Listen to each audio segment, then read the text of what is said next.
What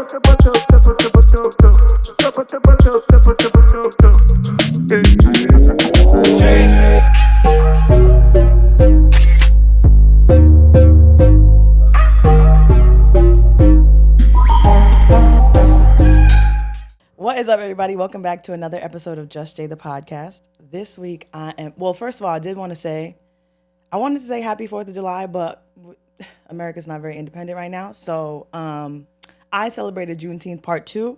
So hopefully y'all did that and had a good time. That was yesterday. So we here today. Shout out to Polymath Studios. I'm sure the studio looks familiar. Yeah. Today, my guest, I'm so excited because he's multifaceted. He's doing everything. He's a multi-platinum music producer. He's recorded with over 100 artists like Chris Brown, J-Lo, 50 Cent, Lil Wayne, Busta Rhymes, who's from Long Island, period, and Keisha Cole. He's also an author and a drummer. So welcome to the Just Jay Couch, Amadeus. How are you? I'm glad to be here. How are you? I'm great. First of all, before you start giving flowers to me, I want to give you your flowers. Thank you. You are and have been doing an amazing job. Thank you. Which is why we're here. We was talking off camera. Yeah. And I was sharing with the queen. I said, listen, I'll just pull up. Right. Just have a conversation with anyone. Right. You got to be walking in your greatness and doing great things. So great job you've been doing. I appreciate it. I'm honored to be here. I really do. So, for those that don't know you, tell the people where you're from, what you do, more about you, just so they have a background. Absolutely. For those that are tuned in, I am representing Big Bronx Energy. I am from Bronx, New York, 169th, Washington Avenue. And as you mentioned, multi-platinum music producer, music director, tour drummer, author, music educator, motivational speaker, a king of many hats. Right. A king of many hats. Most proudly, I am a father. I'm a dad. That is my pride and joy. That is something that no award, no plaque, no show, no performance, no accolade can even compare to the feeling of being, a father and a dad. So a shout out to all of the fathers out there doing their thing. We just recently celebrated Father's Day, so happy Father's Day to all of the fathers. I love Father's Day, by the way. Good, as you should, as you should. I love Father's Day. I got some really incredible gifts. Good. This year, it wasn't a belt. It wasn't a wallet. It wasn't a key finder. Right. You know what I mean? It wasn't water. The little knickknacks, yeah. It was very, very well thought out. Shout out to my kids. Oh, I love that. Yes. How many do you have? I have 2. I have a 20-year-old King who's his second year in college. Oh, wow. Awesome. And I have actually going into 3rd now. And I have a 12-year-old daughter, and she's going to 8th grade. Awesome. They both did very well in school. So super proud of you guys. Every time you do good in school, my late dad and my mom always got us something as a reward for doing great things. So I kind of rolled that over into my kids. On that tradition. So whenever they do well, they get something, they get to choose too. Yeah. Awesome. I love that. Yeah. All right, we'll get back to the fatherhood topic because I have a whole bunch of questions for that. Nice. So let's start from the beginning. How did you get into music production? So as a little kid, though, growing up, my mom and dad, music lovers. I'm not sure if you can relate to this, but when I was growing up, in order to do anything that you wanted to do, go outside, turn up, whatever it was, the house had to be cleaned up. Yeah. Right? So in doing that, my mom and dad both shared the radio. Okay. So one week you'll get whatever. My mom was rocking to Salt and Pepper, Kirk Franklin, that whole thing. My dad, the Bee Gees, Michael Jackson. So we was always, my siblings and I were always introduced to music at a young age. That's good. Fast forward, I'm on drums. I don't know what my mother and father saw in me, and I'll show you the pictures. 3 years old. People say, I've been doing this since I was 3. Right. You really been doing this since documentation. Right. I got the pictures to show it, but I don't know what it was that encouraged them to get me a drum set, right? Yeah. Because you got to think, there's no YouTube, there's no internet, there's nothing online that I can see how you hold drumsticks, how you play. Yeah, right. And as a 3-year-old baby, you can see it in the picture. I was like ready. Yeah. Right. So fast forward, I had to choose a musical instrument for the school that we attended, St. Augustine School of the Arts. I chose percussion. It was between that and the violin. Oh, I played the violin. Yeah, you play the violin? Mm-hmm. That's fire. Yep. So, with all due respect, I was going to Catholic school. I was dressing up in a shirt, tie, slack shoes. So I was already being laughed and mocked at, going to the hood with that. And in 4th grade, I came to realization. I was like, what you're not going to do is add a violin case. Walk around with a violin. Yeah, I feel with you. the dress up I part, feel they're gonna murder you. Yeah. Like, sorry to use that word, but you got it coming to you. So I picked percussion, didn't even know what that meant. Yeah. Walked into the class, learned that it had to do everything to do with rhythm. Fell in love with drums. Fell in love with production. So about 14, 15 years old is when I decided that I wanted to be a music producer, and the rest was history. I love that. I love that. So you have so many artists that you've worked with. Have you ever been like starstruck? And if so, who? Oh yeah, J-Lo. You know, Okay. me being from the Bronx, I gotta mention Yes, J-Lo. yes. And the cool thing was, like, J-Lo, it was crazy because we was working on a song called Same Girl for her. Mm-hmm. And she called my phone. Wow. And I thought it was somebody playing games, so I banged it on it. So I was like, yeah, I definitely banged it. She's like, hey, this is Jen. I'm like, Jen who? Is this Jen Loafers? I'm like, Yeah, okay. Right. you know, I think I had a BlackBerry at that point too. So and she called back, thank God. Mm-hmm. And she was like, no. Seriously, it's I me. said, so what song we working on right now? Yeah. She's working on Same Girl. I was like, all right, cool. And that was a moment. And she's so hands-on. She wanted more instrumentation in the track, and she explained to me what she wanted, which I felt was dope. Yeah. Usually artists, I have their team manager, somebody reach out on their behalf. So the fact that she reached out and actually called my phone directly was incredible. So fast forward, went to the music video, and then like, it just walk up to her and tell her you're Amadeus. I'm like, what? Right. You want me to what? J-Lo? And like walk up on, like, you kidding me? We're from the Bronx. Like, we swing off. Like, Yeah. and she was there coming out. She just got like hair and makeup. She was walking dolo. And I was just like, hey, Jen, this is Amadeus. She was like, oh my God. And I was like, She know who I am. Wow. when she said my name, it was crazy. So her, probably Hove. We did a tour. Shout out to Trey Songz. We was opening up for Jay-Z on the Blueprint 3 tour. Fire. You know, so that, and I know there's a lot going on, but I'm here to tell the truth, the whole truth, nothing but the truth. Period. When I finally met Puff, like one of my heroes, one of my, you know, role models musically, you know, as a little kid, Faith Evans, Biggie, 112, Mace, like that's probably part of the reason why I'm a producer today. So when I finally like met him, I was like, you know what I'm saying? So top three, I would say, you know, those three. Period. I love that question, by the way. Period. As a producer, what's more important to you, the beat or the emotion behind it? Wow. Okay, you went in. Hello. I did like my this. research. I came prepared. I love this. You sent me a little media kit. I said, okay, I'm going to go to work. I love this. You know, because so many times you sit down and people ask you the same questions. Yep. So I like that. Thank you. So for me, right, as a producer, I've always created from feeling. Straight up. I've never been a producer that you would call up and say, hey, I need something for Fab. I need something for Chris Brown. I need something to Trey. I don't work well that way. Yeah. I just got to go in a room, lock me in a room, throw away the key, and let me do my thing. Right. Like, period. Right. So I've always created from feeling. So for me, it's a feeling, right? And it may not be the dopest beat to you, Yeah. right? It may not be the dopest beat to me. There's been artists that have picked tracks from me that I don't love, Yeah. right? But, you know, when you ask that question, it's so amazing because it was a feeling and an emotion that they felt Yeah. when they first heard that track, which allowed them to choose that particular track and then write what they wrote to it, right? So I love that question because so many artists, and I walked in and we were talking about Jim Jones Yeah. and Nas, right? The record I did for Jim Jones is called My Diary. Off the title, Right. you know what I mean? You know that is a record that's very meaningful to him. It's not a party record. It's not a club record to get everybody turned.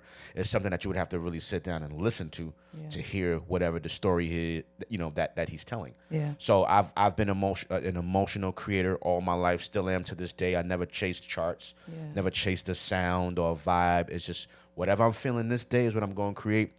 If you like it, you like it. If you don't, you don't. I love that. I love that. Yeah, So great my question. dad, thank you. Great question. My dad is a big Nas fan, so I have to know Okay. about your experience with Nas. Please tell me. So I've never worked with Nas. But when we walked in, we were talking about. I Right. was talking about the whole Jim Jones and Nas thing. First of all, I love it, by the way, because it's hip hop. Yeah, You know, yeah. hip hop has always been about competition. Yeah. Hip hop has always been about a battle. What I loved about Jim's approach to it is that he was very respectful Yeah. to Nas and about the situation, you know. But then he talked this ish, man. And at the end of the day, if you don't believe in who you are, what you bring to the table, you can't wait for nobody else to do it. Yeah. Right. So I was saying, and I'll say this on camera because I felt that what Jim was saying, like, yo, Jim, he got a lot of records. Yeah. Got a lot of records, a lot of heat. And today, as I pulled up, on the way for the Just Jake podcast, I was listening to Jim Jones. It was a Jim Jones day. Period. I love that vibe. It was a Jim Jones day, and I'm like forgetting about all of the records he has. It's not even so much about hit records or like number ones. It's about moments and feelings and records that he created in his time, in his era. Dipset, which is a big movement still to this day. Like, you can't front on Jim. Yeah. Of course, Nas, one of the greatest of all time, probably on my top 5 list. Someone who's created this, you know what I mean, and created the walk, the swag, the tone, the monotone, the laid back, but still talking that is. So shout out to Nas, shout out to Jim. I would love to see the verses. I was talking to Angela, but I would love to see the verses too. I think that would be lit for New York. Nas, what? I'm not gonna say anybody's gonna smoke anybody. Right. I feel like Nas is gonna stand 10 toes down, and so is Jim. I feel like Jim is gonna stand 10 toes down, and it's gonna be a great battle. It's that not would gonna be be great like for the Nas culture. gonna smoke him. Yeah. It's not gonna be that easy. Yeah. You know what I mean? Yeah, that would be great for the culture. That'd be great for I'm the so culture. here for that. I second that for sure. Let's go switch, Tim. Let's make it happen. Right, make it happen. So talk to me about your tour with Trey Songz. You did it for 18 years, you said? Yes. As the music director and the drummer? Absolutely. Period. Absolutely. Man, so for me, I grew up playing drums in church. Yeah. Church boy, they teased me when I was young and, again, walking through the hood all suited up, but I had my drumsticks and I was on the way to church and I was happy and I was proud, and it's my love and passion, so to be able to tour the world and see places, and as I'm looking at the globe over there, to see places that you've only seen on a map and on the globe as a little kid, it's one of the dopest experiences in the world, man, and I'm grateful. So just for those that are tuned in that they may not be sure what a music director is. Right. My role, I'm responsible for everything music. Okay. I'm in charge of everything music. So that's organizing the band, putting the band together. When you go to a concert and you see your favorite artist perform, there's a set list. My job is to create the set list. What are we coming in with? What are we ending with? If we have any featured artists, where do we put that? How long of a song we're doing? Dope. Keeping tabs on how long the set time is. You have an hour. Okay, I want to make sure that the songs we have is enough to fill up an hour. Yeah. Right? So these are all of the things that a music director does. There's so much more, but I wanted to give you an idea. Yeah. And for those that are tuned in, an idea of what it is. But then I'm playing drums too. Right. So I have the Bobby Brown mic is what I call it. That hooks, around my head, and So I'm talking to Trey. I'm talking to the band. I'm talking to the sound engineers, front house engineers, the monitor engineers. So everybody hears me. Right. I'm calling out cues. I'm calling out songs. If we're running over time, I'm saying, hey, we got to go. Yeah. If is there not enough time, we'll extend. Yeah. You know what I'm saying? Look at my keyboard player, like, yo, let's keep inventing sex going. Like, let's do like an acapella joint. Yeah. Like, with you and keys. Like, so these are all of the cues that, be called, and a lot of the fans probably are not aware of all of the things that happen behind the scenes. So it'll be a lot going on. That is a big job. Oh yeah, and I know, to be with Trey for 18 years plus, I know I'm like a back of my I was hand. just gonna say, do you guys have a personal relationship now because of that? Yeah, I mean, you got to think. He can say something without saying anything, and I know exactly what he said. But that takes being in tune. If you watch me play and perform, like I'm locked in, but the way I'm looking at him, and pause, but the way I'm watching him like a hawk, just for any movement, cue, any cue, any signal. It could be like a little twitch with his finger, like I'm watching anything, because anything could go wrong, anything could happen. A lot happens on that stage. So for all the artists that's pulling up to the Breezy Bowl and Beyonce's tour and seeing the Trey Songz experience, a lot goes on. And we got to keep it cool up there to make sure that y'all have the best experience possible, and you don't see or feel, try not to see or feel any of the mishaps or challenges that happen during the show. Wow, I did not know that. I love that. Shout out to you for doing that for so long. Thank you. Oh, wow. What is your biggest pet peeve in a studio session? These are great questions. Thank you. So here's the challenge. Because of technology, right? Back when I first started, so I've been producing for over 25 plus years, right? 25 plus years. When I first started, we were in the studio locked in with artists and really creating and really being hands-on with songs. When Pro Tools came about, and I'm looking in the camera, I like you, but I don't. Right. Pro Tools. Shout out to the Pro Tools creators. It changed the dynamic, right? Where now that producer and artist relationship kind of diminished a little, where it's like, just send me beats. Right. Yeah. You know, so it went from being in the studio playing beats, artists picking what they love, writing on the spot, working on the record right then and there, to you sending, and I'm dating myself, but you sending your beat tapes, and you sending the CDs, and they're playing and listening on their own time. A manager or somebody will call you and say, hey, Chris took this, or Fab took that beat. Yeah. You know what I mean? And you may hear it before it released, or you may hear, like, that happened a lot to me, where I'll hear songs for the first time when the album is released. Really? Absolutely. Wow. And I would be absolutely vexed. Yeah. Because as a producer, I wouldn't say I'm a perfectionist, right? Because I don't feel like perfection exists, but I do feel like excellence does. Right. Right? Where there's so much more that could have been done to this record. Yeah. Both musically and from the writing standpoint, or maybe how you said that line, Yeah. or maybe you was a little late, or you was a little head. You know, I don't like the way the kick drums is sounding. The bass is a little too high. The snares. So it's so many Components pieces, to it, yeah. man, that could have been changed or fixed or adjusted. And if not given that chance, you kind of like, Yeah. you know. So I probably haven't this. So I know I went around the world with that, but the moral of the story is I probably don't have enough studio experiences, unfortunately, to really say what would bother me and what, you know, what would bother me and what wouldn't bother me. You know what I mean? Okay. Yeah. How do you balance your own creative vision with the artist's input as well? I'm on it. I came prepared. Okay. See, you got, listen. I know there's a lot of podcasts going on, and we celebrate you all. But if you're gonna do it, this is how you do it. We on the Just Jay podcast Period. right now, and when my eyebrows go up like this, that means I gotta really think. Yeah. Mm-hmm. So being that I'm getting a little older, and I'll be figuring things quickly, repeat the question one more time, so I'll make sure I answer this one correctly. Yeah, I'm 44, man. Listen, you know, the gray hairs. Listen, one more time. It was so good. I had to get it repeated. How do you balance your own There creative we go. vision with the artist's input? Here's the thing.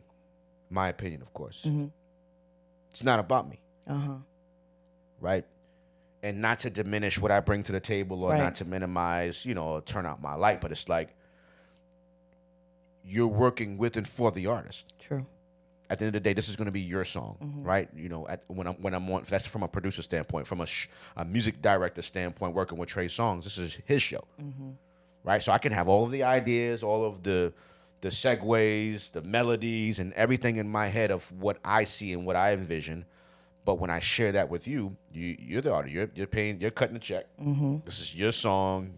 Your face is going on the album, not mine. Right. My credits are there. Right. But it's about you. So Yeah. when you learn that and you understand that and you respect that and you not try to fight and combat that, Yeah. life is so much better. Okay. You know, so you got to choose your battles. Yeah. Certain things that I feel strong on, you know, I'm a fight until I feel like, all right, cool. Either he or she'll agree as an artist, or if there's a strong no, I want to make sure that I make my point, and not from a ego, you know, standpoint, or just cause. It's just like, no, I really believe in this and I really believe in that, and I want to make sure that we give the people the best experience from the show. I want to really make sure we give the people the best record we can give. So if I feel like that idea is worth fighting for, I will do that. Yeah. Right? But you reach a point, obviously, creatively, where you don't want to, I call it Kendrick Lamar, you don't want to kill a vibe. You know what I'm saying? So sometimes you just, you know, and you just got to fall back. Yeah. You know, you got to fall back. You know, you live and you learn. And it took me a lot of experiences To learn that. to not go the right way. You know, a lot of arguments, a lot of yelling and back and forth. And you just learn. It's like, you know, everything is not worth all of that. You know what I mean? Sometimes you got to just take the back seat and, or let that person learn or see for themselves. Right. Because just because I'm willing to back down doesn't make you right. Right. You know what I'm saying? Yeah. I'm just like, okay, well, I don't want the back and forth. You got it. And then, you know, and then when you learn from a mature level, you don't go back and be like, see? It's like, because I don't want you to experience that, but sometimes you have to learn and go through what you need to go through to learn. So it's like, okay, well, now let's sit down again. Let's do it the right way. Right. You know, so yeah, I think that's a big thing, and you learn very quickly, you know, not to allow pride and ego to overtake you, and just want to just chill. It's a hard industry to do that in too, I feel. Yeah, I mean, if you want to keep them gray hairs out, you know, and stay sane, you got to. Yeah. You know what I mean? Because everything is not a fuss and a fight. Yeah. You know what I mean? And again, you know, you don't want to kill the vibe. You know, this it's about everybody exuding their energy and exuding their love and passion in what they do. And at the end of the day, for me, I want to just have fun. Like when it gets to a point where it's stressful or it's taking away from me and not depositing into me, you know, creatively in regards to what I do and do what I love, like so it's got to be fun always. Yeah. No matter what. Have you ever had an artist that was like hard to work with, and what made them hard to work with? Nah, I mean, No? if anything, the only challenges I faced the most is because we've worked together the most will be with Drai. 18 years is a long time, you know. So we're talking about growth in regards to maturity. Yeah. Us, you know, both being men and seeing things the way we see it, you know. Both of us, you know, would have to grow and mature. You know what I'm saying? As men. Yeah. So we've taken it's been a long journey, man. We've fussed. We've never fought, thank God. We've yelled at each other to the top of our lungs, and again, it's out of love. Yeah. There's nothing negative about it. There's no Drai is like that. Nah, it's for the people that, you know, they can turn it around real Right. quick. It's passion. Yeah. You know, you want what you want to be great. You want what you do to be great. You want what you leave on that stage to be great. And when someone drops the ball or doesn't deliver, somebody has to be accountable. And that's one thing that I learned, and shout out to Kevin Lyles, you take accountability for, you know, when you mess up or when you drop the ball. Yeah. Like, own it. Don't try to pass it off. Don't try to say, well, it was us or it was him. It's like, nah, you messed that up. You know, own it. Yeah. People respect you more when you take accountability. Yeah. You know, and I think that's something that I learned very, very quickly, you know, growing up and coming up with Drai and us touring, like, yo, own it. I played the wrong song. Or, I forgot that. Because there's so much that I'm doing Yeah. Right. on stage, but that's still no excuse. Yeah. Yeah. Because it's my role. Yeah. Or don't take the role. Right. You know what I'm saying? My role is to play drums and lead. So, and lead, it comes with everything comes with. Yeah. And you can't, oh, man, I was doing this, so nah, bro, yep. I did that. I did that. Yeah. And it is what it is. I respect it. What's one non-music thing that feeds your creativity the most? Love that. I'm very visual, so I love watching TV. Okay. Like, you know, for the moms out there. My mom ain't really trip over it, but my son's mom, my daughter's about it. But I love TV. So if you ever, and hopefully I don't get any judgment. I know you wouldn't. If you want to teach me something, show me. Yeah. And everybody is different, Yeah. right? Some people will say, no, you pick up a book. It's like, yeah, but that might not be the best way for me to really receive the information that you're trying to share with me or educate me with, right? So I'm not saying that I can't learn and I don't read, absolutely, but like I love seeing it. I love the visuals. Yeah. So if it's not music, man, it's me watching movies and documentaries and just TV in general, and I can watch for hours. It's so bad but good that I go to AMC. I'm an A-list member. Period. For those that don't know what that is, I pay $25 a month, and I can see up to 4 movies a week. A week is insane. A week. I love it. And first of all, if you're not that, you're out of your mind. Because one movie, and you know I'm right. One movie is $25. One movie is $25. Right. So that's like one ticket. Not going. Yeah. Okay. A month. Yeah. I can see 4 movies a week for $25 a month. What are we talking about? Like, you know how much that is? Yeah. I respect it. That's like fire. $400. That's fire. So, on that note, yesterday I went to see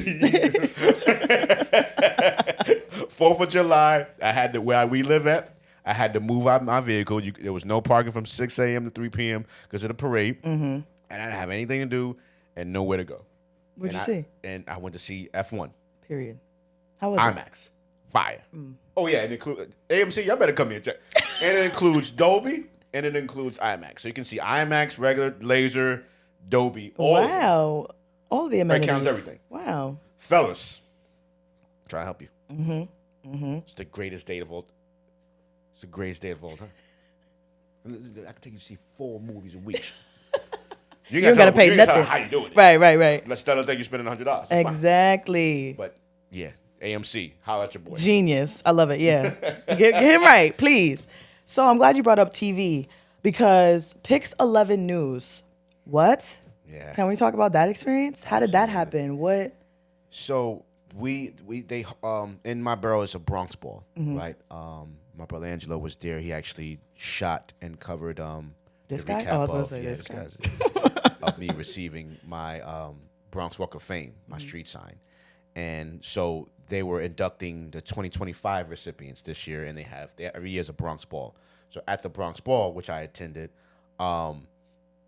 she's gonna kill me, Monica Morales, who is she works on Pix 11. She hosted, and she's a legend. Like she's been on Pix 11 for a long time, and we met that day. She was super cool. I think I DM'd her and emailed her about possibly being a guest. And us meeting at the Bronx Ball was like what brought it together. So we met, we hugged, we took a picture, and she's like, "I gotta have you on the show." And I was like, "Yes, Please." And that's what it was. Great. It was a great experience.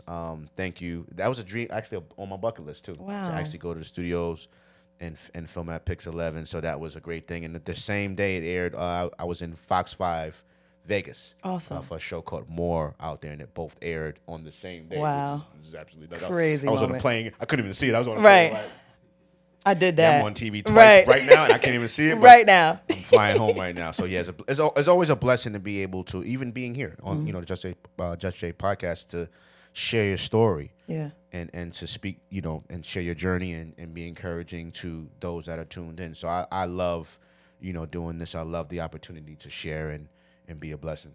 I love that. I appreciate you being here and it was so easy. We DM'd each other and you was like, okay, send me some days. We'll work it out. Boom. Got it right done. I love that. Yeah, man. Being from the Bronx, how surreal was being inducted into the Bronx Walk of Fame? Legendary. Like still to this day, I'm in awe. Yeah, that's big. Like, and I say this, where my dreams was to become a musician and a music producer. That's it. Yeah. Everything else that came along with that was just like, whoa. Yeah. And you don't do it. I did it because of the love and the passion that I had for it and still have to this day. Yeah. So I didn't understand business. I didn't understand money and how it can be, become a business. And I was 14 years old. Yeah. I don't know nothing about that. Yeah. So fast forward 25 years later, just to receive the accolades that I've received and the street sign, it's like, whoa, like, you kidding me? Like, I'm him for real. I did that. And I would go, after it went up, I would just go and just sit there, yeah. Yeah. And, the Bronx Take it all in. Yeah, our officers there and the staff that is a part of and responsible for that, the Bronx Walk of Fame even being, will come out at a random 6 o'clock, 7 o'clock, and then like, Amadeus, what are you doing here? Right. Admiring my sign. Yeah. I love that. And that's like, fine. for real, I'm like, yeah. That's like, me. This is a big deal. And what's even more special and unique about it is I'm alive. Yeah. And getting your flowers while you're still here to smell them. So many people have gotten, like my late pastor and Bishop Michelle White got her sign, but she passed away. So people pass away and then they get it. So the fact that I'm here, I'm alive, I'm well, the only thing that I was missing, the only person I was missing was my dad in the physical. Yeah. But I know he was there. He was definitely there. So to be there with my kids, and again, my brother Angelo was there, covering and shooting it, man, and capturing that monumental day and moment for me, which is special. So to even be here today, at his studio, man, is dope, man. So yeah. Do your kids think you're like so cool? Listen, I'm the greatest thing since I don't know what the since. Period. Like, but you have to earn that. Yeah. You have to earn that. And shout out to my dad. My stomach is growling, so if you heard that, ignore it. I'm intermittent fasting, ladies and gentlemen. But yeah, it's man, I love my kids, man. I love my kids, and I know they love me. It's unconditional love. Yeah. I cannot feel at my best. I can feel my worst. I cannot feel what the world considers me to be as a super producer and musician, and I can be down and out, and it's my kids that make me feel a million times better. Yeah. Because to them, in their eyes, you're a superhero. Yeah, yeah. And that's kind of what gives me life each and every single day. Yeah. You know what I mean? I felt like I know I have a lot of living to do. I'm only 44. But when you have kids, like, it all changes. Yeah. And to me, everything's for them. Yeah. And my son has the same name. He's a junior. Really? Antoine Awesome. Thompson Jr. So when we were standing at the street sign, his name is up there too. Yeah. And I looked at him And, prior to just the conversations that we have, and it's like, yo, I don't want you to try to be me just because you carry my name. Like, Right. no, I'm going to support you, and I'm going to push you in all that you want to do for you as you build your own name and your own legacy. Yeah. So don't feel like you got to look at that name up there and do all that I do or follow in my footsteps. No, because he wants to be a pilot. So you want to be a pilot? Oh, that's dope. Go after, whatever you want to do. Same thing with my princess. Whatever y'all want to do, Yeah. go do that. Don't feel obligated. Yeah.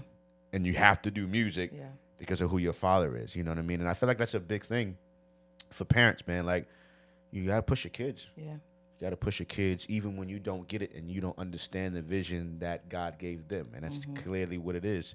God never gave the parent the vision. He gave the children the vision. So that's why they get it. They know what they want to do. They know what they want to accomplish. You might, I want you to go to be a lawyer. I want you to be a doctor. It's like, nah, how are you pushing them away from their love and passion and dreams because you want to be safe? Yeah. Yeah. Nah, no, it's not about safety. It's about you waking up each and every single day doing what you love. Yeah. Every day I wake up, I'm excited. Yeah. And people are like, yeah, right. Nah, for real, because I'm not walking into some job that I hate. I'm not doing something that I don't love. I love music. I love creating. I love touring. I love sitting down at podcasts and being a blessing to people. I love this. Yeah. Right? So imagine waking up every day to you doing something you don't love. That's got to be a horrible feeling.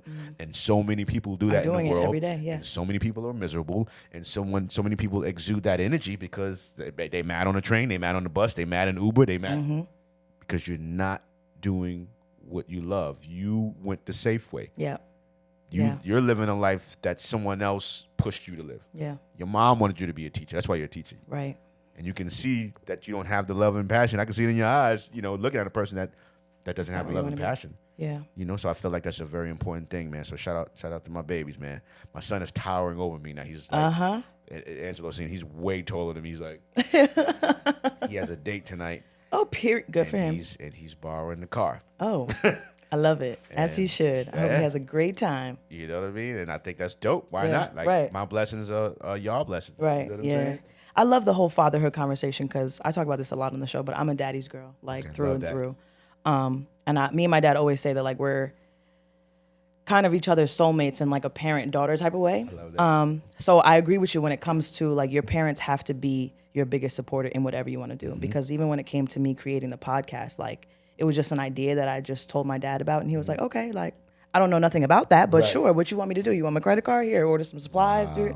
And it's become this big thing that just started as a conversation between me and my dad. I love so that. I Shout respect out to your you dad. for that because that, as a daughter, that's important. So giving that to your kids and knowing that is super amazing. So And I love that you shared that. And first of all, shout out to Dad. Shout out to Dad. Real MVP King. Right. So for me, it was the opposite. Right. And it's not from a negative standpoint, but it's just that they didn't understand what it is. Imagine, and I get it. Yeah. They're churchgoers. My father's the head deacon in the church. My mom's on the choir. Yeah. What you gonna do? What you want to be when you grow up? I want to be a hip hop producer. Right. A what? What? Boy, you better go to school. You better, and I get it because it's go the safe route. Yeah. Go the route that I know you're gonna make money. You're gonna get a degree. And it's just like, nah. Yeah. I'm sorry, everybody. Yeah, I know everybody that's not wants what me I to want. go this way. Yeah, I'm going to go that way. Yep, I love that. And then when it finally happened and all came together, and they was just like, yeah, okay. yeah. That's my dad's reaction now. Like when we're out and people are like, "Yo, I just watched your episode." I was like, "Oh, thank you." He's like, "Oh, wow, okay." So it's really gotten somewhere. Yeah, and it's a great feeling. Yeah, especially for your parents to see. Yeah. And I remember my late dad sharing, because he was quiet. Men. He grew up in a different. They were soldiers. They. Yep. You don't really talk too much. You don't really share feelings. Yes. And I remember him sharing how proud he was, man, and that was very important to me. Yeah. As a kid, as a child, you want to make your parents proud. You know what I'm saying? That's because it's the first superhero you ever met in your life. Before there was a Batman, a Spider-Man, Superman. It was your father. Yeah. And it was your mom. Yeah. And when you have that thumbs up, that go a long way. Yeah. So before my dad passed, he was like, he called me Amadeus. Amadeus. Yeah, man. And that's I hold on to that. Yeah. My mom will She sits at work all day and watches my show. So That's sometimes hard. my episodes do get a little emotional. She'll text me, be like, I am crying on episode 32. I don't know what is going on. I'm like, girl, I love that. I love that you're feeling the emotion because that's the whole point. That's fire. So I gotta make mama cry. We gotta come on. We gotta keep right. I digging know, in. right? We got to keep getting That's how you right. get the cosign. So your Yes. children's book, The Story of Amadeus, Yes, and the beat goes on. absolutely. What made you want to add author to your resume, but a children's book? So I've been going around to schools for years, Yeah. having conversations, just pushing them, pushing the kids to chase and live their dreams for years. We would be on tour. I remember going to a school in Dallas, just randomly, like, yo, there's a school around here. Let's call up and see if I can pull up. Right. Like random. Yeah. It's just something that I love to do, and I know how hard it was for me to become who I am today, especially having the dreams that I have. And I'm like, I just want to speak life into these kids, man. And that was the thing. So fast forward, the pandemic hit, and we're all home. And I'm like, when I go and have these conversations with the students, some of them are listening, some of them are not. Some of them really wants to listen, but that friend is in their ear. Yep. Some of them just don't remember everything I said. So I just wanted to have something tangible. Yeah. So that when I do enter into these schools and have these conversations with them, I can leave them with something for them to refer back to. Just in case they forgot everything I said today, they can pop open that book, that signature, that signed to them that they're hyped about and can read. And it's only 26 pages. Why? Because, again, like I mentioned earlier, I'm a visual. I'm not a reader. So I had to say to myself, if I'm not a reader, how do I convince other students and kids and adults that are just like me to pick up a book to read? 26 pages, a picture on every single page. Yeah. That's interesting. You know what I mean? But that was the whole reasoning behind it, just wanting to leave something with them that they can refer back to and, be able to revisit and remind themselves of the fact that I am who I am and I came from where I came from. I came from, struggle and hardship just like you, and I had siblings too, and just, showing them and reminding them that regardless of the circumstances, where you're from, who you are, your ethnicity, your background, having two parents in a home, having one, don't matter. Yeah. You can still be great. Yeah. Was it easy to connect to young Amadeus to write that? Do you think he would be proud of that body of work? Oh, yeah, absolutely. I mean, it's my story. Yeah. It's my story and detailed of how it was for me growing up as a little kid and when it all happened and when that light, when I recognized the light, that God put in me, when I recognized the gifts and talents that he's blessed me with, like, it was those aha moments, and it was the steps that I took to get to, that first point of, producing and being a musician. And it's been a long journey since then, but it took a lot to get to that point. Yeah. And I love that you touched on the young Amadeus. People would ask me a question of like, what would you say to him, your younger self? And the response, people would be like, it's like, yo, that young king, that young prince inspires me today. Yeah. Because it was him that was fearless. It was him that didn't have the internet, didn't have social media, didn't have none of this, technology that exists today, and just had a dream from the hood, from the projects, from the Bronx, from the bottom. That was like, yo, I'm gonna figure this out, and I'm gonna become who I feel I am. Yeah. So that's that. When I think about throwing in the towel, if I want to quit, if I'm like discouraged, if I'm down, I think about the young Amadeus. What would the young Amadeus do? Hustle. Yep. What would he do? Get back up again? What would he do? Focus. What would he do? Make some more beats? What would he do? Hand somebody a beat CD or beat tape without being afraid or nervous? So, shout out to the young king, man, that pushed and didn't give up. I love that. I love talking about like the younger versions of ourselves. And that's why when I was reading your media kit and I seen it was a children's book, I said, you got to bring me a copy, bro. And you're going to sign it and we're going to do all that, because I just felt like that's genius. That's so dope. Like the 26 pages too, trying to be relatable in just, the short little time that you have in the book. But I think that's dope. Shout out to you. Amazing. Your resume is crazy. Man, it's a blessing. Crazy. It's a blessing. Do you ever like look back at all the things that you've accomplished and actually say like, oh, I'm proud of myself? Absolutely. Or are you always chasing more? It took a long time to do that. Yeah. But I've learned, what comes with age, you get wiser. You're supposed to be wiser. Right. And you learn. And so I've definitely had plenty of time to really take it in and really appreciate me. Yeah. And that's not from a cocky standpoint. It's more so of just celebrating who I've become, basically creating, something from nothing. Yeah. You know what I mean? Not saying that I was nothing, but just the idea of and what it took to be this person. So yeah, I sit back and really ponder and really think back to all of the years that I've put in and the time and the dedication and the hardship and the struggle, and I'm grateful. It's and I think it's a very important thing to do. Yeah. Because most times, like you said, we're so focused on the next goal, Yeah. the next dream, Yeah. which is great. You always want to stay hungry. You always want to stay focused and keep going and not get caught up in what you've done and what you've accomplished, right? So, but there is a positive manner in which you can just stop Yeah.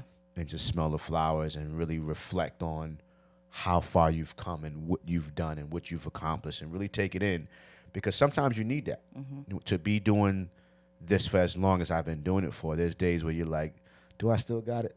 Am I still that guy? Am I still as talented as I once was? Do I, you know what I mean? Am I capable?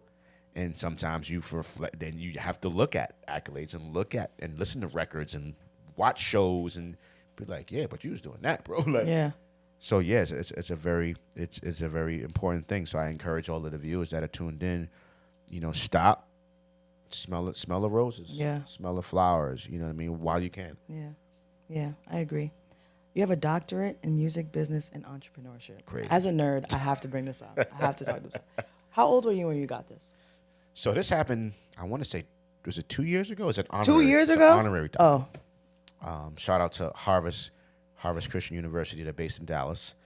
And I remember getting a phone call. So basically, just for those that aren't aware of how this works, those that have experience in a field for 20 plus years would make you credible to possibly receive an honorary doctorate in whatever that is, or whatever area you function in. So yeah, I remember receiving a phone call. And I was like, Right. It's like, yeah, you're honorary doctorate in music business and entrepreneurship, and to add on with that, we're going to give you the Lifetime Achievement Award from That was our my former next president, question. You're so good. Good. Joe Biden. Love it. And that's for years of community service. Yeah. And bro, like and from the hood, me being a hip hop producer, it's like I'm not gonna be having everybody call me. So I use it certain things. Yeah. A Yeah. few weeks ago, I gave commencement speeches. I had 6 commencement speeches in a week. Wow. At various schools, and the last school was Mount Vernon High School, which was a big deal. Awesome. And doctor, you have to has Yep, doctor got it, Amadeus Thompson. You know what I mean? So I use it When where you I need feel it. it's most. Yeah. But then you have people that show love and be like, "Hey, doctor," and it's so weird. So that's what it is. So because sometimes people frown upon it and feel like, well, you didn't put in the same amount of work as a person that's actually earning their doctorate in whatever field that they is. But when you reflect on it, I didn't do it the same way. Right. But I did the work. But it's something about 20 years of experience and doing it at a higher level. Yeah. And then still being able to do it at a higher level and, doing it, like you say, from basically creating nothing into something. You know what I mean? So shout out to the honorary doctorate holders and then shout out to the doctors out there as well. We can all get along. Yeah. Yeah. We can all coexist. Take it easy. Yeah. Relax. Turn it up, man. I want to talk about your Las Vegas residency. Yes. How does that work? Are you like back and forth all the time? Yes. So there was an opportunity for me to move out there. Oh. And I thought about it. I really did. The whole family was gonna move up out there. Really? Yeah. But we didn't do it. We didn't do it. And it's no shot to Vegas. Vegas is definitely a second home to me. It's just something about New York for me, man. Yeah. So we stayed here. So I traveled back and forth. Yeah. And shout out to Drai. Shout out to Victor Drai, Dustin Drai, Ozzy. Shout out to Constantine that was there before. Trey Songz had a residency there first. And Trey, whenever he performs, he takes the full band. So we were going there bi-weekly, performing, rocking out on stage. One day, a gentleman walks up to me asking me to play drums alongside the DJ before our set. And part of me was like, I don't want to go too crazy and then be tired for the real set for Trey. Yeah, right. But I did it. It was cool. I was on there for about 15 minutes. It was cool, just rocking out on the drums to whatever the DJ played.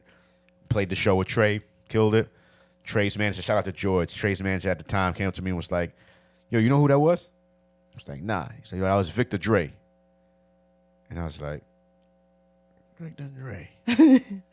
Drai. Right. The nightclub Victor owner? Drai? Drai. Right. He was like, is that him? He was like, exactly. And I was like, that's fine. He's like, yeah, he wants to give you a residency. Oh, wow. So the same question the way you asked me is how I was like, what does that mean? Right. He's like, just like Trey. Trey comes out here and performs twice, a month on the weekends. He wants you to do the same thing, but that's a drummer. I was like, what? That's fire. She's like, yeah, so you'll have a residency. So prior to the pandemic, I was out there every weekend. Wow. Playing drums Friday, Saturday, Sunday. Shout out to DJ Franzen, the DJ I play alongside, one of the greatest DJs in the world. Unrehearsed, nothing discussed. It was just a vibe. Wow. And I would just go up there. I'll play for an hour and a half, and whatever he plays, I rocks with. Mm-hmm. And now I do have the cheat code because I'm a producer. Mm-hmm. So even if I don't know the song, I Yeah. just need 4 bars. Right. Just hear what the pattern is, Mm-hmm. and then I'm ready. You know what I mean? Genius. So, and that was 8 years ago, Yeah. and it's never been done. So let me talk my ish right now. Right. It's never been done. When you think about Las Vegas residencies, you think about artists, legendary artists, magicians, DJs. Yeah, I was going to say DJs. DJs, Sure. not musicians, especially not a drummer. Right. So to be a drummer, to have a residency at the #1 nightclub in Las Vegas, craziness. Yeah. Yeah. And I had to sit back and think about that. You know what I'm saying? And talk my ish, man. Like, yo, that's legendary because Yeah. it opens up the doors for other drummers and other musicians. Yeah. You know, you're a club in Vegas, you're a club around the world, and you see that moment. And when I say people love it, especially the females, like you wouldn't think female ain't paying attention to no drums in the club. No, they're listening. Yeah. Plenty of females like, yo, you killed it tonight. And I'm like, ooh, Right. You was on drums, right? I was like, you was paying attention to that? Right. It wasn't Turkey? Right. Nah, because it takes whatever your favorite song is Yeah. and enhances it. So it just sounds way bigger. Yeah. That's And so people dope. love it, and it's Yeah. an experience, man. So shout out to Dre's. Appreciate you choosing me Right. to create such a historical moment, man. And now you see drummers in clubs everywhere. You know what I'm saying? So I'm not saying we started it, but I'm saying we started it. Just a little something. You know what I'm saying? Shout out to Dre's, man. How do you balance that, your personal life, and being a father? Greatest question in the world. Because I'm tired listening to you talk about all the things that you're doing. So, especially going back and forth to Vegas. Yo, So, like, how? if I can't even explain, like, I just do. Was it harder when your kids were younger compared to now? Not really, because we Okay. had such a dope support system. Okay. You know, like my mom and my son's mom's mom, like, so whenever we had to go do events or pull up, they'd watch the kid, you know what I'm saying? Yeah. They'd watch my son, and like, we just had a really dope support system. So we would be everywhere. Yeah. Like that. I'm talking about like my son's mom went on tour, Fire. like after my son was born. Okay. He was a baby. That was a home dolo. Like, it's like because we bring this challenge to the world doesn't mean your dreams stop. Yeah. Yeah. I got this as my baby boy. I'm gonna figure it out. If I ain't Right. gonna figure it out, Nina gonna help me figure it Yeah. out. If Mama, you know what I Yeah. mean? Like, we good. Yeah. So that's. But if to try to sit here and explain, like, so Monday through Friday, 7 to 10, it's just a vibe. It's a vibe. Obviously having people that understand who you are Yeah. and what you do, that's very important too. Yeah. And it ain't always the easiest thing. Like, try being with a musician, dating a musician or drummer and music producer. First of all the conversations are gonna be music related. Right. Right. So you gotta be willing to everything. Gotta be listening. You're gonna willing be to out to listen dinner. it. You're gonna be out on a date. You got out in movies. Oh, you heard that? Like, everything is music. So you gotta know what you're signing up for. Right. You know what I'm saying? But I think it's one of the greatest feelings in the world is seeing your partner, your spouse, be authentically who they are, and you support them in that. Yeah. It's one of the greatest feelings in the world. Yeah. It's like you know this is all. You know I love this. Yeah. So when you connect, and you love music, who doesn't love music? Exactly. Yeah. Yeah. Right? So, but the balance, I have I'm swearing. No idea. I have no idea. We just been winging it. Man, for life. I get up and say my ritual load. And I get up, I say my prayers first. I go use the bathroom. And that's a lot of information, but every morning my prayers, go use the bathroom, and then whatever the day brings, man. But just for real, all jokes aside, love wins though. When you approach everything and everyone with love, with authentic love from your heart, it's like how do you combat that? Yeah. What's next on your bucket list for you to achieve? Man, I got so much. I want the key to this city. I'm kidding. Right. No. I respect it though. I just want to do what I love, man. Continue to do what I love. Continue for that to be able to provide for me and my family. I just want to enjoy life. Just want to enjoy life. Whatever God has for me. I've pivoted in so many different ways and directions in life because of lifing. Yeah. So it's never been no real plan. Like I don't sit down and be like, I want to do this. I always say God knows my heart. He knows who it is I want to work with, what it is I want to do, where I want to end up, where I want to be. And, as things come by and ideas and I just pivot. My next question was going to be, if you weren't a music producer, what would you be doing? But you've been doing it since 3, so going to skip that question. I can't even see. I don't like. I did want to be a basketball player. Am I nice enough to go to the NBA? No, I'm gonna be honest. No. No. So I can't even imagine me not living this life. Like the hardship of it, the not getting paid on time, all of the things I could sit here and complain about. I still can't see myself doing nothing else. Yeah. It's either music or, speaking life to people and being a blessing. Yeah. One or the other. And when the music slows down, there's always a school that's there with open doors for me to be able to do that and be a blessing to others, which is, I've been throwing around, and this is the first time I'm saying it live, I've been throwing around the word retirement, right? From music, right? Because it's just, it's not what it used to be. It's just so different in so many different ways. We could part 2 that, because that's a whole different conversation. Okay, I was going to say that too. Okay, but when you love something, no matter how many monkey wrenches it throws, loopholes, power holes, you just love it so much you can't quit. But you learn to pivot. Yeah. And me speaking at schools and doing that, I probably spoke at 15 schools since January, for now. Fire. One of the greatest feelings ever, man.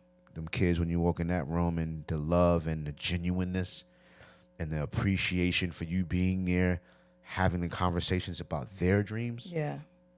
Yeah. Like, it's a blessing. That's dope. So I just want whatever God has for me in my life. I'm all open arms, man. And just for those that are tuned in, the word for me this year has been pivot. Key word. You got to be able to pivot. Like, don't ever be locked into one thing. Don't ever be, it could be your gifts and your dreams, your talents, and that's cool. But I believe that God gives us with different gifts and talents. So don't just use the one. I agree. Tap into every single one of those gifts and talents and dreams, because something could slow down. Yeah. And it's happened, and I share this everywhere because I want the people to know and learn. Like, just because you see me on Pix 11 don't mean it's just on and popping. Just because you see me on TV, just because you see this book everywhere, just because you see my Instagram number. Ain't got nothing to do with that checking not arrival on time. Ain't got nothing to do with the mortgage not being paid. And people don't talk about that. Yeah, I like that you said that, because I don't know, I'll be all over the place. But I have a master's in criminal justice. So wow, congrats. My career is in criminal justice. Thank you. Wow.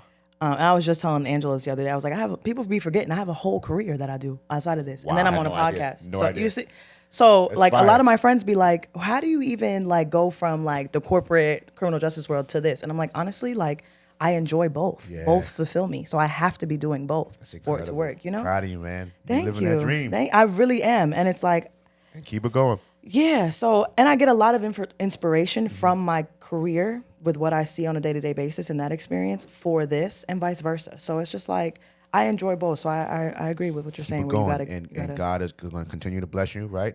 And he's going to continue to give you different visions and different dreams. And as you get older, it's going to change, right? And you're going to meet people on here and stuff. You're going to pivot. Yeah.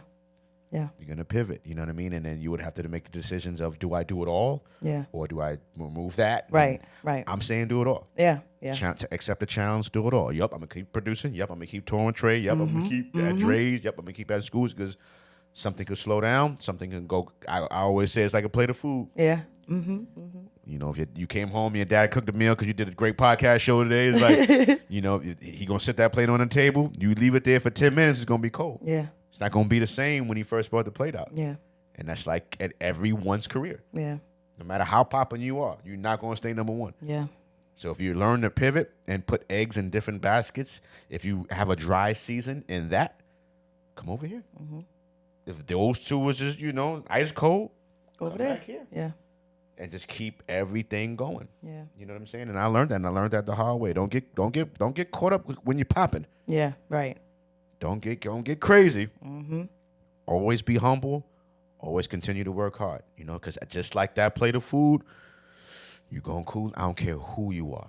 You're always going to have Gonna that cool down period. bruh. Yeah. And when you cool down, then what? So always keep working. Before I do my mental health check-in, which I do with all my guests, especially the men, because I like to make it a point. Love this. That there was a question that we were talking about before. What's your sign? I'm an Aquarius. Are you? I'm a Yeah. Taurus. Wait, I don't like the reaction. I don't like that reaction. No, nothing bad. Oh, okay. Nothing bad. And I'm no sign guru. When people tell me their signs, I base it off of people that I know. You know, that are your signs. So my brother's a Taurus. Okay. Oh, gangster. Yeah. Period. My Gangster. little brother's an Aquarius. Says what he feels like. You know, he'll tear this whole room up right now. Yep. So yeah, Facts. But you see. I waited to the end. You see how I did that? Because you're a female Taurus, I feel like I see the difference. Oh yeah, yeah. And obviously everybody's their own individual, Yeah. right? But I see, like you're so fast. You're so fast. You're super clever. On your toes. You know, like I feel like that's the female in you. Yeah. On your, you quick. I'm very slow when it comes to like you could say something about me and I'm saying like. I gotta process that first before I could really. So it'll probably take me 10 minutes to know that you just cut a joke on me. No, Like, I picked it up immediately. But now from a listening, receiving information, I am that. But from an observant, see the room, that's different. I can. You scheming, I can see it coming a mile away. Right. I see upon arrival. Yep. I see that, and that's because from where I'm from. Okay, Taurus, Aquarius. So now, what would you say about the Aquariuses that you? I think Aquariuses are. My little brother is a genius. He's going to high school next year. We just had his graduation. Wow, congrats to him. And he's like a super like gamer type of guy. Like okay. I could see him streaming and doing numbers. Yeah. I just think y'all have a different mindset. Like y'all are super creative, but like real low key about it. Got you. Or not even low key, but like your talent isn't shown unless you actually sit down and show somebody. You know what I mean? That's hard. Like you walk into a room and you quiet, you real low key, but then when you open your mouth, it's like, oh no, I have all these accolades and I can do this, I can do that, That's pretty and good. I also can do that. That's pretty good. So that am I right? Yeah, I'm in the that's boat. pretty good. Yep. That's pretty good. See, I'm pretty good. How is he? Anything else?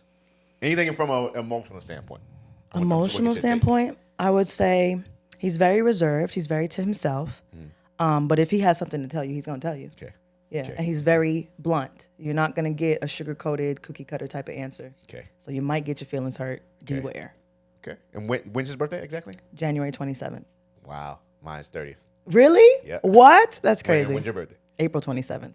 Wow. My brother's the 23rd. Oh my God, that's crazy. That's crazy. So I'm asking that because I am extremely emotional. Really? Oh yeah. Biggest crybaby in the world. Interesting. Biggest. So is he the opposite? I feel like he has all of that, but because he's so private with it, we'll never know. He'll lock himself in his room for a whole day to process all of those emotions before. Now, I'm the opposite of that. Really? Like, and I know we were jumping into the mental health part. Like, I'm Yeah. very expressive. Yeah. I got a problem. I'm telling you everything. Okay, good, Like, yeah. good. Oh, good. So you pay attention to your mental health. Yeah. Oh, yeah. Okay, good. Oh, yeah. Good. Because a lot of guys I interview, they're like, I mean, just recently, as they get older, that's something that they discover about themselves. But I like to bring it up because my podcast talks a lot about mental health. And I like to, when I interview male guests, because it's not something that you're asked so often, I like to do, how is your mental health? What's Love your, that. what Love you that. feeling like today? Love that. And what I've learned to do is answer that honestly, Right. Right. because most times we don't. Yeah. You good, bro? Yeah, I'm good. Yeah, I'm bro. good. You good, bro? You good? You know. But today I feel amazing. Good. I feel amazing. And it took work to get to where I'm at mentally.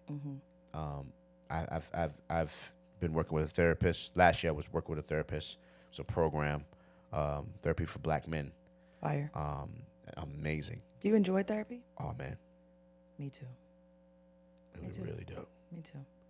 You have to you have to be honest with yourself. You have to be honest with yourself. You have to be able to.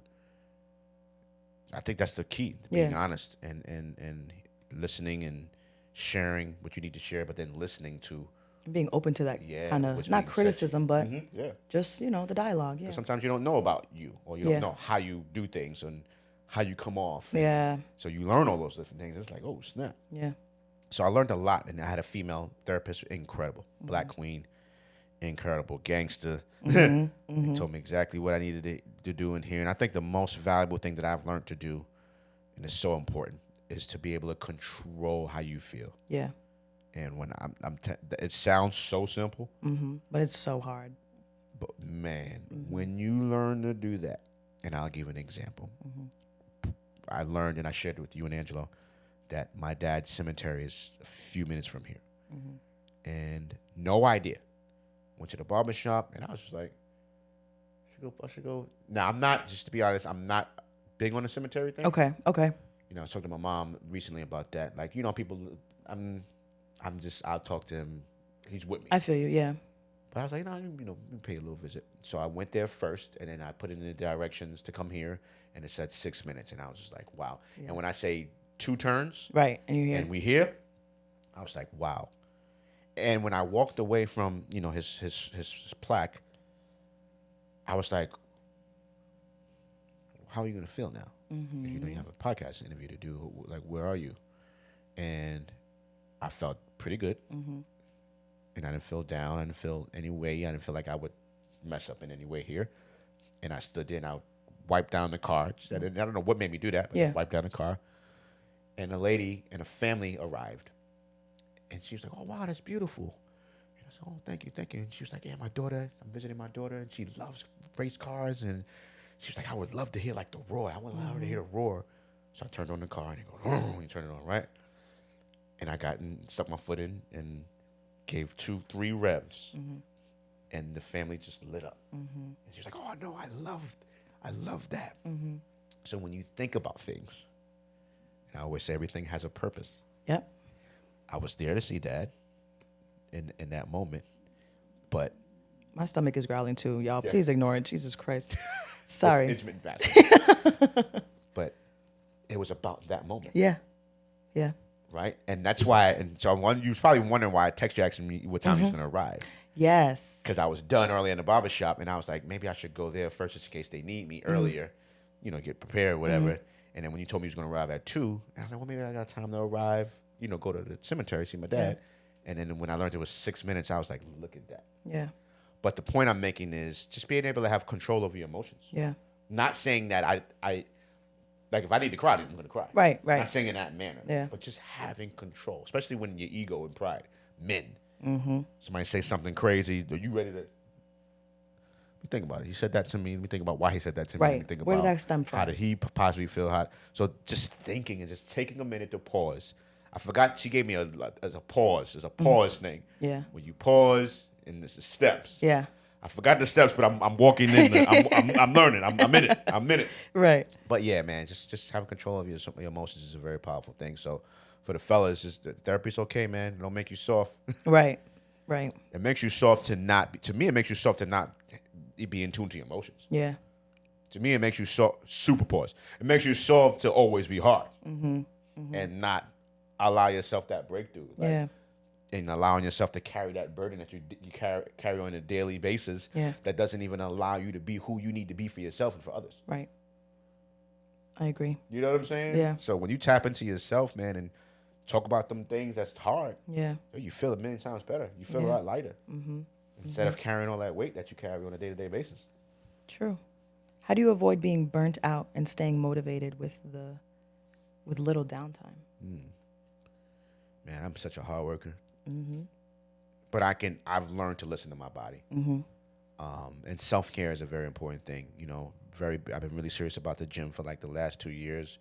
So that's an everyday thing unless I absolutely can't. Yeah. When I travel, I'm in the gym. And that's more exciting because you're going into a different gym in a different environment. Right, with different the people, so yeah. you're like, yo, let me see what cool. they got there. Yeah, You know what I'm saying? So it's actually exciting when I go away and travel. But so I think that plays a part. Change my eating, you know. I think that plays a part. Again, TV, like this is how I wake up and how I go to sleep. So I think that's a very, important thing to just mindfulness. Mindfulness. I think that, just being in tune to yourself and loving on you and making sure that you're taking care of yourself as best as possible. It starts with that. And then everything else falls into place. Okay. I have a question about fatherhood because I'm so interested in that topic. What has been different about the version of fatherhood you give to your children versus the version you got from your father? Heavy. It's a heavy question. Yeah. Put it last so that we can, get all the heavy out question. No, I got it. So my dad shared something with me before he passed, and it was one of the most powerful things ever because he expressed how he grew up and how him growing up the way he grew up allowed him to be who he was towards us as a father from a masculine standpoint.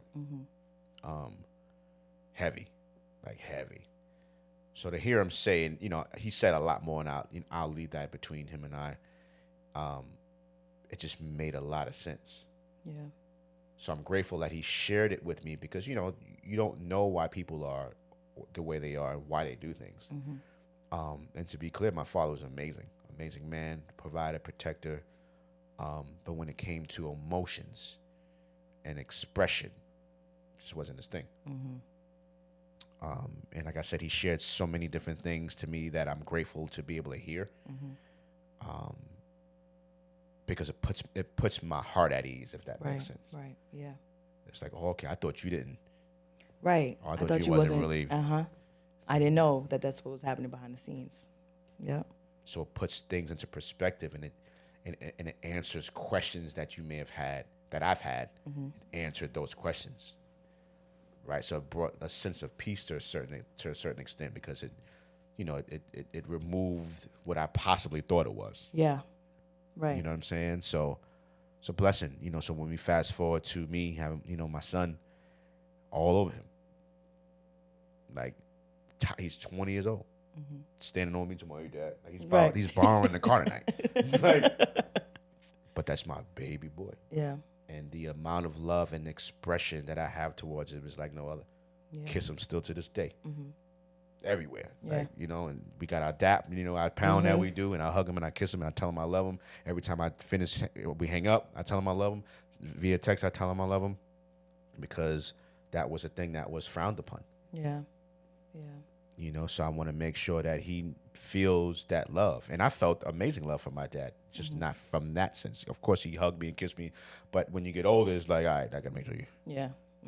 So you're right to a certain standpoint. Yeah. But for me, it was just different. Yeah.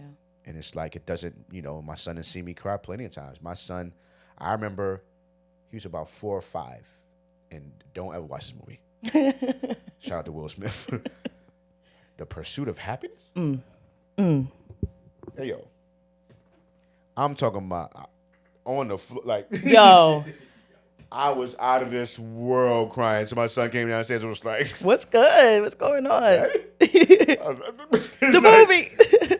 And I never forget him. He was probably about 4 or 5. And I remember him taking my head and putting it on his chest. It's going to be okay, Dad. Aww. And I was 3, 4 years old, right? Yeah. To fast forward to him being 19. And there was a moment that I've experienced, and he was there. He was playing video games, and I broke down and was literally like on the floor crying. And when I say, like, my son picked, like, I'm talking about lifted, like, literally picked me up off the ground and held me up. Like I had nothing.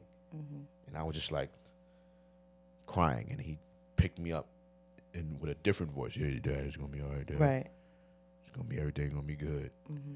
You know, so it's like that's why I said fatherhood, man. There's nothing in the world that can compare to that feeling of being a father and having kids that completely depend upon you and just looking towards you for everything. Yeah. And to them, you got all the answers, and you always Yeah. Yep. You know, it's just dope, man. So shout out to my son, my baby boy, who's borrowing the car tonight.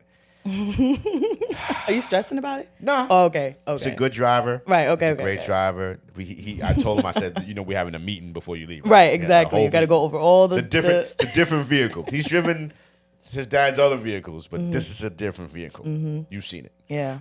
Literally. I don't even know how. Man, please. So it's different, but he'll be fine. My one question that I have that just came to me because I think it's important to talk about. How has your journey through grief been since your father's passing? Oh, man. It's a good one. Because I feel like grief takes you through so many different stages. Yeah. You know, you got the anger, you got the sadness, and then you kind of, not that you kind of come to peace with it, but you also learn how to cope without them. Yeah. I feel like. I'm definitely at peace now. Okay. Definitely at peace now. And I have moments. Yeah. Moments. The amount of breaking down moments have lessened. Okay. And again, like you said, it's not from a not caring or being busy. It's just, you accepting what it is. And if any tears are shed or if any moments you've had, it's because of you just straight up missing them. And it's like, dang, I wish he was here for this. Yeah. Dang, I wish I could go pull up on him so I could talk about this. You know what I'm saying? And just hearing his voice, just missing that person. Yeah. But I just had this conversation with my mom. I love this question recently where, we all would want him here. But when he was here, he battled with different things. Yeah. He had health issues. So, it would be selfish of us to want him here, to endure that of what we're not enduring. Yeah. Like we're not walking around how he's walking around. We don't need that he has to carry. So we don't know what that feels like. Yeah. And if he'll express it, of course, but just knowing of truly feeling what that feels like, we don't know what that is. Yeah. So I know he's at peace. I know he's better. And it's been pretty good, man. It's been pretty good. I have moments. I had a moment recently. Yeah. And I love that you asked this because no one will hear about it, but sometimes you got to share it because you never know who's listening and who needs it. Yep.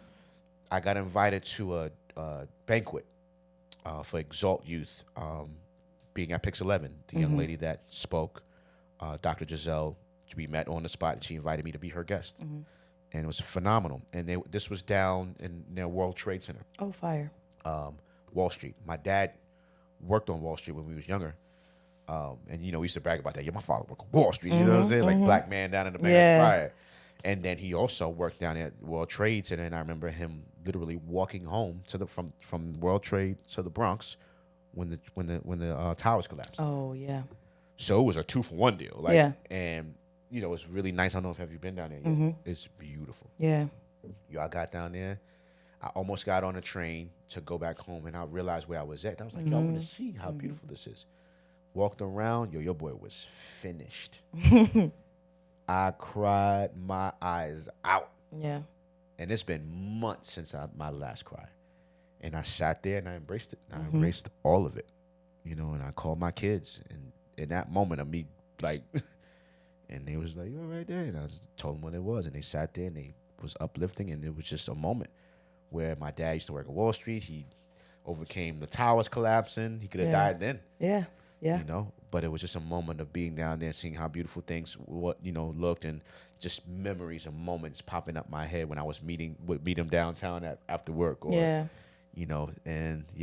but it's I feel like he's my guardian angel, and I've accepted that, and I see him working. And it's a beautiful feeling. We have choices in life, man. We have choices, and we make decisions of what we want to do, what we want to be, how we want to feel. Yeah. Right? Sometimes we can control, sometimes we can't. But in that moment, I look at my dad as a guardian angel. Some doors that were never opened has opened. Yeah. And I know for a fact, and I will look up and be like, yo, you sent God a fax and was like, yo, we need a meeting. I need a face-to-face. Yeah. Because ain't no way in the world. Yeah. I have a book that I want you to read. Now that we're talking about this, it's I know you're not really a biggest reader, but I do read now. It's an easy read. I do read. I think that you would like it. We'll talk about that after. Okay. But we might have to do a part 2 because I have so much that I want to talk to him about. Let's really do it though, because most times people say let's do a part 2 and we never do it. Let's really do it. I'll be serious about my part 2. Yeah, word. I'm gonna make sure I have it. Okay. No, facts. Right. Do you have any questions for me?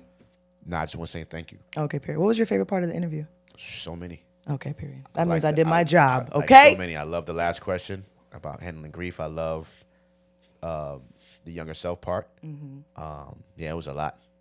You was navigating. What can I say? Great interview, man. Yeah. Y'all, I know y'all shit. You gonna sit through the whole thing too and watch this and rewind and come back and Right. watch things again because it was that powerful. No, for seriously, thank you, man. No Thank problem. you for using your gift. Thank you for believing in yourself, and bringing this vision, this personal vision that God gave you to life. This conversation has been a blessing to me. The conversations that I've seen previously to this one, you and Kami. Oh yeah, I love that one. Great I love conversation, which is how I've learned about you and Yeah. my brother, having this amazing establishment. So thank you for what you do, man, because, the records, the songs, the shows, they'll be here forever, right? But these conversations will be here for forever. that one. Right. You know what I mean? So when somebody don't want to hear a song I made or see a show that I performed, but want to hear words of wisdom and love and support and inspiration, they can watch the Just Jay podcast. You heard? So, Period. I love that. Oh, yeah, Thank we you so clocking it, much. my- Period. we See, clocking I got it. all the boys doing that. Oh my God, I love that. I love that. But yeah, thank you so much for being on. I think this conversation was amazing. It went so many different I know. directions, which I didn't. I was prepared for it because I was like, no, this is gonna be the one. But Great job. I thank you for being open and transparent and Absolutely. just all of that. Make sure y'all get his book. Oh, yeah. Where can they find you? Amadeus PBM on Instagram, AMADEUS. Dr. Oh, yeah, Amadeus. Yeah. Okay. She said it. So Amadeus on PBM website, IamKingAmadeus.com, where you can actually order the book. It's not on Amazon. I want all the money. Right. I want all the money. So when you order a book off my website, it comes from me directly. The books are at the crib. Right. I sign them all. I go to the the post office and mail them to I you love that. myself. It's coming. I love it. It's more personal. I love it, man. So I don't know how many I've sold, but they've all come from me in that process. So I got a book for you. Period. Got a book for my brother I love Angelo. Signing it right here on the spot. We here at Just Jay Podcast. King Amadeus, you heard? Period. Big Bronx energy, man. Peace out. Thank you.